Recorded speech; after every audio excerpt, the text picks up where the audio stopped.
از معلم جان روشن یافتیم. ای معلم چون کنم توصیفی تو، چون خدا مشکل توان تعریفی تو. معلم تو به همین سطح جایش، وزنش، مهمیتش بلند است که بینید قریب که به خدا برابرش میکنند.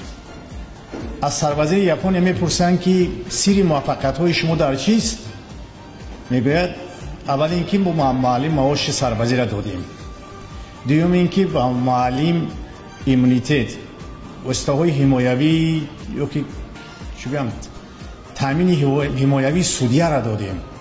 سودیه در تمام جامعه ها دخل ناپذیر است، کسی نزدیکش نمیتواند، او باید قراری مستقلانه قبول کند.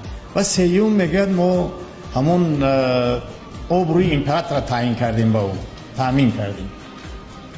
برای همین مملکت ژاپنیا همین قدر سال با سرعت بلند پیش رفته است و ما همه وقت نگاه میکردیم که از کی آموزیم.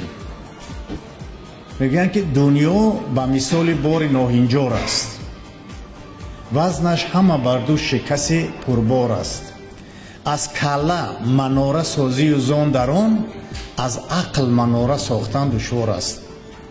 همین استادان ببینید در دانشگاه دو کسی اساسی است در اصل گیری. یکی دانشجو است که با مبلغ معین به دانشگاه به خاطر دانشجویی آمده است و مهم نیست او پولش پدرش میتید یا که دولت میتید.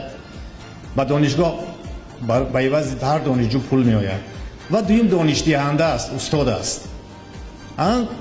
دانشجویان وابسته به سمت به گروه ها جدا میشوند، استادان وابسته به سمت به کافدرا. و دیگر اگر میخواهیم که دانشگاه آبرو داشته باشد باید همه در خدمت همین دو گروه باشند. اون وقت دانشگاه آبرو میگیرد. دنیا نه ارزد آن که پریشان کنی دلی، زینهار بد مکن که نکرده است عاقلی.